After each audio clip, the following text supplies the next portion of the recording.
What's that? Jude Bellingham got substituted and didn't really enjoy being substituted in an England game. It's kind of peak for him. I'm sure that won't, lead to any sort of crazy media witch hunt. No. Why Thomas Tuchel should leave divisive soloist Jude Bellingham out of his World Cup squad. It doesn't matter how good a player he is. This is why his ridiculous antics threaten England's shot at glory. I think I've genuinely lost my mind, looking at the discourse about Jude Bellingham this week, specifically in the media. And it's not all media. It is very certain publications. But I legitimately don't even know what's going on. This has been written by Craig Hope. I hope Craig falls over and grazes his knee profusely. Basically, Thomas Tuchel decided to bring Jude Bellingham off in one of the World Cup qualifiers that's gone on during this international break. And whilst England were busy qualifying for this World Cup with a 100% win record and having not conceded a single goal, it seemed like a lot of the media wanted to single out one player in particular, and that was Jude Bellingham, especially fueled by comments by Thomas Tuchel after the game, in which he said he needs to kind of knuckle down and not think about himself. The Daily Mail ran with this, and they ran like 3 marathons back to back, jumping on the bandwagon that suggested that Jude Bellingham shouldn't even be going to the World Cup of 2026, saying that he might not fit in with Thomas Tuchel's plans both tactically and also from a personality perspective. Now, this comes in a bad week for Jude Bellingham anyway. The Real Madrid stars already had to witness his main thing, posting pictures of himself in his boxers all over the timeline. Those pictures were supposed to be for me. He was going down to see Trent at the Bernabeu training complex after he posted pictures of his package online for everybody to see. I was coming back here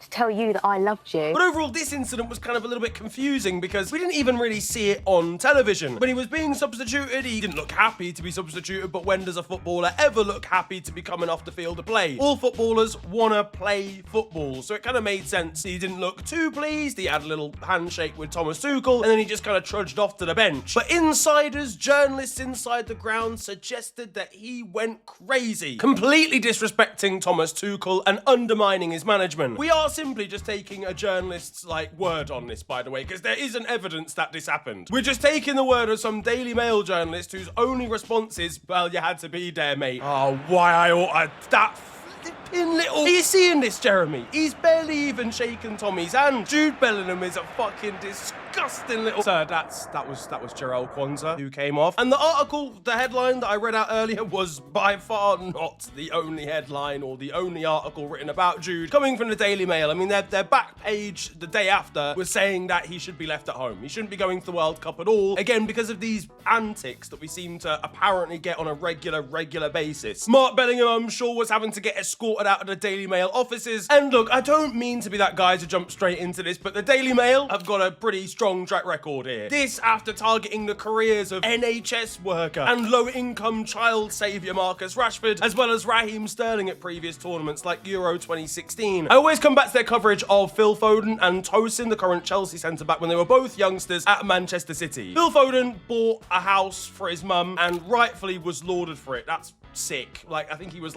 18 at the time. Obviously, Phil Foden broke into Manchester City's first team pretty young. He's always been a star boy wonder kid, you know what I'm saying? And he went out and bought his mum a house. That's sick. And rightfully, he got praised for that. Tosin, he bought something very expensive for his mum, right? That's very useful. Not just a big ring or something like that. It was either a house or a car. I can't quite remember. And somehow the Daily Mail managed to spin that into a negative thing because it was how dare he spend so much money? He's never even played for Manchester City before. It was bizarre. And that was 5 years ago, right? So it was a little bit of time ago. But given how they then treated the likes of Marcus Rashford and Raheem Sterling in that time period as well, we should know what to expect from the Daily Mail. Let's be honest, they'll be celebrating when Jude Bellingham scores a bicycle kick in the 2026 World Cup final, but they know they can print a story about him shoving a girl to the ground during an RE class whilst he was in year 5. The Daily Mail's editors are scheming as we speak to cancel this man because he was in the same wood tech class as a known drug dealer from Venezuela. And honestly, I'm not even sure if it's just a race thing. I think, generally speaking, the media in this country love to tear down the best player that we have. And I'm not saying Jude Bellingham is the best player that we have right now. I mean, if you're looking at form and overall performance this season, Harry Kane is one of the best players in the world. Jude Bellingham hasn't been that level for Real Madrid or for England this season, but he's obviously, in terms of natural ability, top 3 best players in our squad. And the UK media seems to take it even more personally when an English player decides to go abroad for his own development development and for the chance to, you know, play in different cultures rather than just playing in England for his entire career. The reality is, the other players in this squad don't need these sorts of distraction coming from the outside. Or certainly don't need that sort of disruption when it comes to Jude not even going to the tournament. Declan Rice would be devastated hearing the news, falling to his knees halfway through his weekly do-rag shop. Marcus Rashford's going to be left to try and break the ice when silence comes after an argument between Jude Bellingham and Thomas Tuchel in their World Cup training camp. You're right, Neymar. Yeah, Sonia. Cole Palmer discovering that one of his good mates isn't going to be at the tournament 4 minutes into watching a YouTube video explaining how he should turn on his washing machine. And it kind of got me thinking, and it kind of got me searching, right? And I started looking through articles, you know, talking about this, not from the Daily Mail. And they were discussing, like, some of the issues that the media had, right? So, again, just to paint a picture, he's had a good game against Albania. He gets brought off, and apparently he's frustrated to come off. He starts maybe waving his arms, or he's not happy whilst he's trudging back onto the bench, all right? Again, these are things we've seen very regularly. Like, how many times a season do we see a Premier League player come off the pitch and, like, not be happy about it? They feel like they can still offer more. They still want to just play to the end of the match. It's very normal. It could be seen as a bit disrespectful to the player that's coming onto the pitch, and I totally understand that point of view. I think I kind of agree, but we see it so regularly, so unbelievably often, that it just shouldn't really be a news story unless it's something as egregious as when Vinny Jr. was getting upset with Xabi Alonso. That was very different. We saw that earlier this season. That was very, very upper ends of being annoyed at your own manager. Now, that was taking it a little bit too far. You're saying, like, I should just leave this football club just because I'm being substituted with 20 minutes to go. That is crazy, but Jude is not doing that in this situation. If he'd done that, I'd totally understand the outrage. Then we start to go through some of the other stuff that was alleged. And what I think is absolutely mad about this situation is we've just beaten Albania. We're in the press conference now, post-match for Thomas Tuchel, right? I think all of the first 4 questions were about Jude Bellingham, and they were all negative. Wasn't he named man of the match in this game? He's been class. The first 4 questions from the media are alleging that he's been disrespectful in various different ways. So one is about the substitution, which is answered by Thomas Tuchel. And if you look at the quotes that some of the people in, like, you know, some of these outlets are reporting, right, you'd think that Thomas had come out and been like,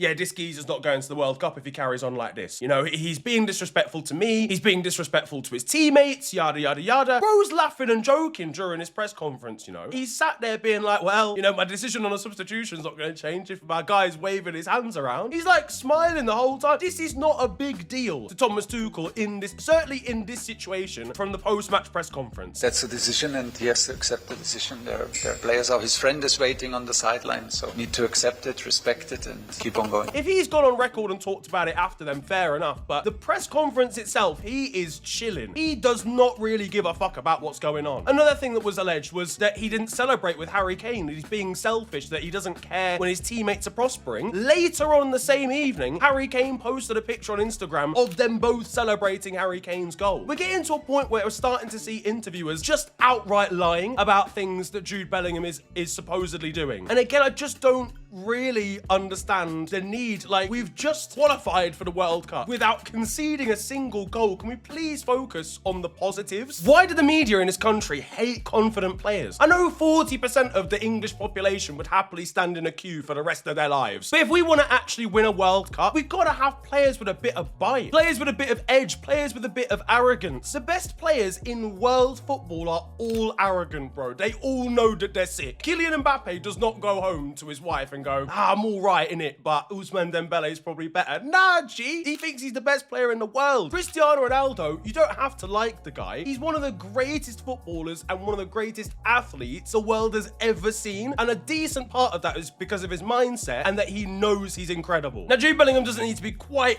all the way. He doesn't need to go full Homelander, but him being confident is fine. And unfortunately, I do think, certainly with media publications like the Daily Mail, I think, unfortunately, a lot of the backlash that he gets is perpetuated by the fact that he's black or mixed race. Is that a colour thing? We've seen it time and time again with confident black players. Ian Wright spoke really eloquently on The Overlap, talking about how we all love, and the media all love, people like N'Golo Kante because they're very humble, they're very quiet, they're very chilled out black dons, all right? And then as soon as a Paul Pogba comes along, it's a very different story. And I think even, forget Paul Pogba, because at times he was just shit football-wise as well. Jude Bellingham is objectively class. I'm seeing people debating whether we should actually take him based on football footballing ability. I'm seeing predicted starting 11s that are putting Morgan Rogers above Jude Bellingham. Can we actually be real, lads? What are we even doing here? Are we watching like different sports? If you genuinely think Morgan Rogers should start over Jude Bellingham in an England squad, I do not know what to tell you. And that's no disrespect to Morgan Rogers. I'd love to imagine he'd agree. Jude Bellingham is one of the best under 22 players in the world, bro. People compare him to Pedri, as in like there's a rivalry in Spain, in the El Clasico, and whatever you think, right? If you're a Barca fan, you'll be like, oh, Pedri's way better. If you're a Real Madrid fan, you'll probably say Jude Bellingham's way better. No one's debating Morgan Rogers versus Pedri. I just think the UK media, for some unknown reason, is just scared of confident black footballers. It always happens. Raheem Sterling, there could maybe be reasons to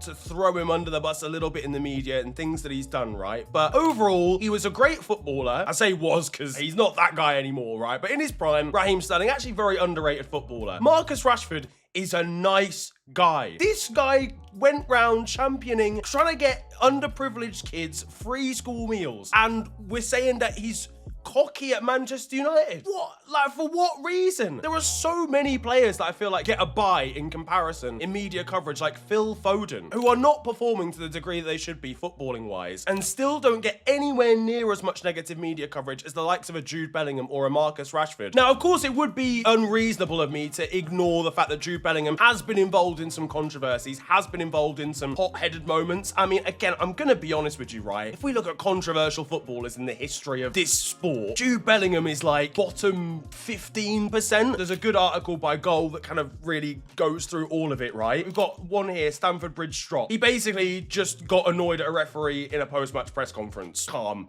Players do that all the time. The match fixing thing where he said a referee shouldn't be refereeing a big game after being involved in a match fixing scandal 10 years later. I fucking agree, mate. That doesn't make any sense. He called his own player shit, Nico Schultz. That's bad. I think they were playing against Rangers. Nico Schultz misplaced a pass at left back. He turned around and just called him shit. You can't do that on a football pitch. That's silly. Players have outbursts between each other. Get angry at your teammates, you know, if they're playing shit. Turning around and doing that is a bit irresponsible. But again, I mean, when was that? 2022? How old was he then? He would have been 19 at the time, so not ideal at all. Definitely shouldn't be doing that, but he's still a teenager. Mustaya Fury scored a goal. The referee disallowed it because he blew for full time whilst the ball was in the air as he was about to head it, and then he got red carded for it. If we're being honest here, a lot of these things are kind of minimal. The main thing I think, honestly, here, right, in terms of controversies that I actually agree with, so the Nico Schultz one, as I said, back at Borussia Dortmund. The crotch grabbing thing against Slovakia, I think, was like pretty poor taste, to be honest with you, and the copy pass that came out of it was ridiculous. I think he just lied. I'm not gonna lie to you. It's probably not a gesture to a mate. It probably is him trying to be a big man and trying to provoke Slovakian players, which I think is bad. Guys, I don't think you understand. Some of the controversies that footballers are involved in are peak, yeah? Like really, really bad. Like criminal charges, getting arrested, mental cases that are like looming over their heads, right? This is not that deep. And I've seen people do like compilations on Twitter saying that he's extremely unlikable. And there are certain things where I can understand. Again, it comes down to arrogance. If you don't like arrogant footballers, you probably aren't gonna like Jude Bellingham, right? But again, like all the best footballers have these traits. Like I don't know what you really expect. It's so rare to get a footballer that is absolutely amazing and yet incredibly humble. It just is. Like just look around world football right now. The majority of players and in the history, we all love Thierry Henry, right? Thierry Henry was one of my favorite players growing up and I wasn't even an Arsenal fan. That guy is so arrogant. He knows he's incredible, but in a good way. It's well-placed arrogance, and maybe you could argue that Jude doesn't do that sometimes, but he's still young. He plays for one of the biggest clubs in the world in Real Madrid that feed off of being the bad guys and the villains in every sort of situation. I just personally think it is so unbelievably overblown. Given what he's done, there just doesn't need to be this level of backlash. I'm sorry for ranting, but I really had to get it off my chest because it's stupid. It just absolutely is. This guy, talent for talent, pound for pound, is one of the best footballers that England have produced since the golden generation. He is, and if you don't agree, watch badminton, fam. It's time for a different sport. We should be building our squad around the World Cup in terms of attack, around Harry Kane, around Bukayo Saka, and around Jude Bellingham, right? I'd love to get Cole Palmer into the mix as well, and I think you can make all those players work. Just about. Whether it would be perfect for the system that Tuchel wants to run is a different story. But this is ridiculous, and I do, honestly, I think when it comes to reporting from the likes of the Daily Mail, like I said, I just don't think some of these publications, and I don't think some people in the public are ready for a black superstar that has a bit of confidence. Every single time we have one, they're treated differently. I remember talking about this before, and people would always bring up, yeah, but like David Beckham always got this grief, and fucking, I don't know, Wayne Rooney got this grief. It was because they weren't performing football-wise. It wasn't because of who they were off the pitch. No one was going, oh, Wayne Rooney's too arrogant, or his attitude isn't correct. It was just, he's not performing, which is what it should be. If a player's not performing footballing-wise, then yeah, cool. If Jude Bellingham was out of form, was playing horribly, then calm. Disrespect him. No, actually, no, don't disrespect him, but rinse him as much as you need to if he's still playing football. Phil Foden had been, until very recently, trash for about 16 months. Were there any articles about it? No, not at all. There just is and does seem to be different treatment. There are different factors. It's not just that. There are different factors that come into play. We love to tear down our best at any point. We're born cynics as English people. It's poor form. It doesn't need to be that way. Please, for the love of God, with a squad that we've got, with a team and with cohesion that we've got, can we not ruin it? Just once, just try and be positive as a media going into a World Cup. That would be lovely. What do you think should happen? What do you think of Jude Bellingham? Like, do you disagree with me? Do you agree with the way that he's maybe been pursued a little bit in the media over recent weeks? Drop it down in the comment section below. I didn't really have a script for this one. I kind of just said what I felt like I needed to say. But either way, if you enjoyed, feel free to slap a like on the vid and subscribe if you're new to the channel. You can also follow me on social media. It is at @officialfng on Twitter and on Insta. But it's been a pleasure ranting at you guys today. Have a wonderful day, enjoy yourselves, and goodbye.